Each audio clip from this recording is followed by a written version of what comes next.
الحمد للہ رب العالمین والصلاة والسلام علی سید المرسلین اما بعد فاعوذ باللہ من الشیطان الرجیم بسم اللہ الرحمن الرحیم الصلاة والسلام علیک یا رسول اللہ وعلی آلک واصحابک یا حبیب اللہ الصلاة والسلام علیک یا نبی اللہ وعلی آلک واصحابک یا نور اللہ۔ میٹھے میٹھے اسلامی بھائیوں اور مدنی چینل کے ناظرین، مدنی چینل کا سلسلہ ہے ایک قصہ ہے قرآن سے۔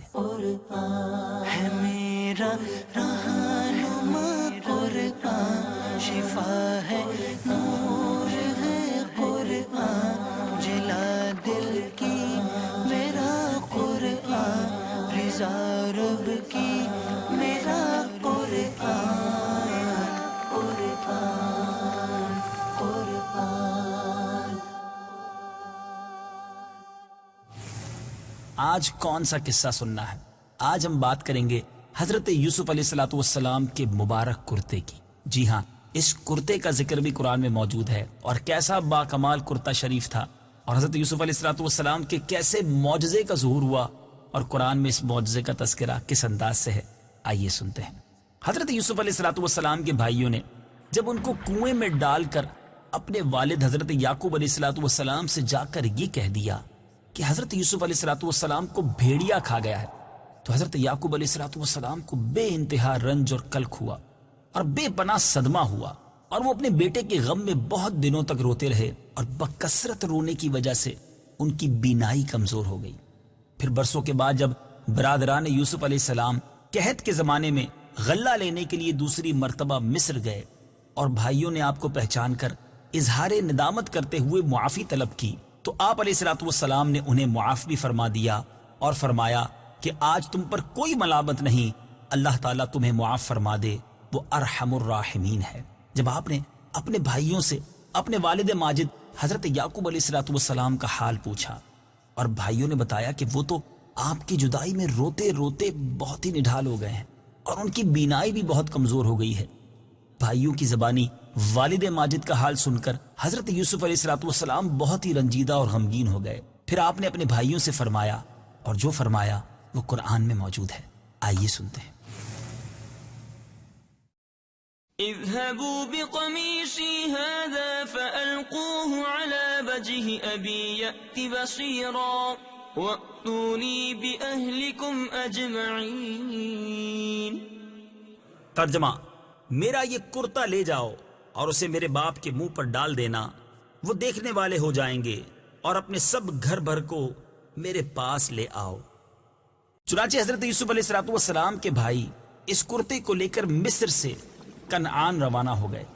آپ کے بھائیوں میں سے یہودا جو ایک بھائی تھا، اس نے کہا کہ اس کرتے کو میں لے کر حضرت یعقوب علیہ السلام کے پاس جاؤں گا، کیونکہ حضرت یوسف علیہ السلام کو کنویں میں ڈال کر ان کا خون آلود کرتا بھی میں ہی ان کے پاس لے کر گیا تھا، اور میں نے ہی یہ کہہ کر ان کو غمگین کیا تھا کہ حضرت یوسف علیہ السلام کو بھیڑیا کھا گیا ہے۔ تو چونکہ میں نے انہیں غمگین کیا تھا، لہٰذا آج میں ہی یہ کرتا دے کر اور حضرت یوسف علیہ السلام کی زندگی کی خوشخبری سنا کر ان کو خوش کرنا چاہتا ہوں۔ چنانچہ یہودا اس پیراہن کو لے کر 80 کوس تک ننگے سر اور برہنہ پا، یعنی ننگے پیر اور ننگے سر، دوڑتا ہوا چلا گیا۔ راستے کی خوراک کے لیے اس کے پاس 7 روٹیاں تھیں، مگر جلدی پہنچنے کا جوش ایسا تھا کہ راستے میں وہ ان روٹیوں کو بھی نہ کھا سکا، اور جلد سے جلد سفر طے کر کے والد محترم کی خدمت میں پہنچ گیا۔ اب بڑا عجیب معاملہ ہوا۔ یہودا جیسے ہی کرتا لے کر مصر سے کنعان کے لیے روانہ ہوا، کنعان میں جو کہ 80 کوس دور ہے، حضرت یعقوب علیہ السلام نے حضرت یوسف علیہ السلام کی خوشبو کو محسوس کیا۔ آپ نے اپنے پوتوں سے فرمایا، جو فرمایا وہ بھی قرآن میں موجود ہے، آئیے سنتے ہیں۔ إني لأجد ريح يوسف لولا أن تفندون۔ ترجمہ: بے شک میں یوسف کی خوشبو پا رہا ہوں، اگر تم مجھے کم سمجھ نہ کہو۔ آپ کے پوتوں نے جواب دیا کہ خدا کی قسم، آپ اب بھی اپنی اس پرانی وارفتگی میں پڑے ہوئے ہیں، بھلا کہاں یوسف علیہ السلام ہیں اور کہاں ان کی خوشبو؟ لیکن جب یہودا کرتا لے کر کنعان پہنچا، اور جیسے ہی کرتے کو حضرت یعقوب علیہ السلام کے چہرے پر ڈالا، تو فوراً ہی ان کی آنکھوں میں روشنی آ گئی۔ سبحان اللہ، اس عظیم واقعے کو قرآن پاک نے کس طرح بیان کیا ہے. آئیے تلاوت قرآن پاک سنیے اور ترجمہ سنیے.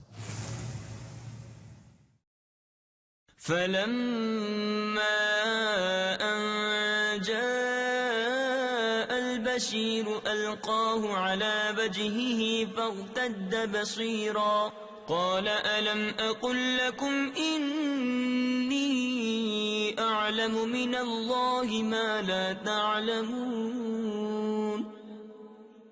ترجمہ: پھر جب خوشخبری سنانے والا آیا تو اس نے وہ کرتا یعقوب کے منہ پر ڈال دیا. اسی وقت وہ دیکھنے والے ہو گئے.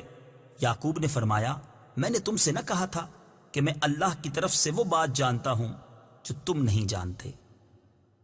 میٹھے میٹھے اسلامی بھائیوں، واقعہ آپ نے سنا. اس قصے میں جو درس مل رہا ہے کہ اللہ والوں کے لباس اور کپڑوں میں بھی بڑی برکت اور کرامت پنہا ہوتی ہے. سبحان اللہ. حضرت یوسف علیہ السلام کا یہ کرتا ہی دیکھ لیں کہ جب حضرت یعقوب علیہ السلام کی آنکھوں پر اسے ڈالا گیا تو آپ کی جو بینائی تھی اس کو روشنی مل گئی، آنکھوں کو روشنی مل گئی اور برکت و شفا حاصل ہوئی.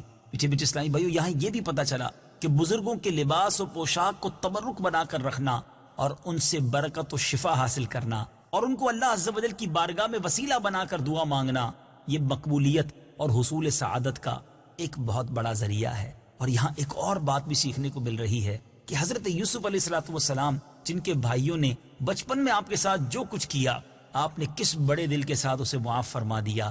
میٹھے اسلامی بھائیوں، آج ہمارے ساتھ بھی اگر کسی کی طرف سے کوئی تکلیف پہنچ جائے، کوئی ہمارا حق دبا لے، کوئی ہمارے ساتھ برا کرے، تو صحیح تو یہی ہے، درست تو یہی ہے کہ ہم اسے معاف کر دیں، دل بڑا رکھیں. یاد رکھیں جو بدلہ لینے کی خواہش میں جیتے ہیں تو خود بھی تکلیف میں رہتے ہیں. بعض اوقات نسلیں برباد ہو جاتی ہیں. پیارے آقا علیہ السلام اور انبیاء اکرام علیہ السلام کے واقعات ہم تسلسل کے ساتھ سن رہے ہیں کہ ان اللہ والوں نے کیسے اپنے دشمنوں کو معاف کیا، جان کے پیاسوں کو معاف کر دیا. ہمیں بھی اپنے مسلمان بھائیوں کو معاف کر دینا چاہیے.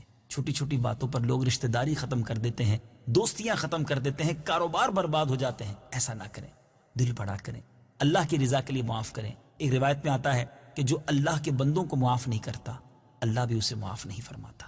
آپ آج بندوں کو معاف کیجئے، کیا معلوم آپ کا معاف کرنا رب کریم کی بارگاہ میں مقبول ہو جائے اور وہ اللہ کریم ہمارے گناہوں کو معاف فرما دے. اللہ مجھے بھی آپ کو بھی فیضان قرآن نصیب فرمائے. قرآن پاک کے اس واقعے سے جو ہمیں سیکھنے کو ملا، اللہ اس پر عمل کرنا نصیب فرمائے. مدنی چینل دیکھتے رہیے. اگلے سلسلے میں ایک اور مبارک واقعہ لے کر حاضر ہوں گے. صلو علی الحبیب صلی اللہ تعالی علی محمد صلی اللہ علیہ وسلم. قرآن ہے میرا رہنما، قرآن شفا ہے، نور ہے قرآن، جلا دل کی میرا قرآن، رضا رب کی میرا قرآن.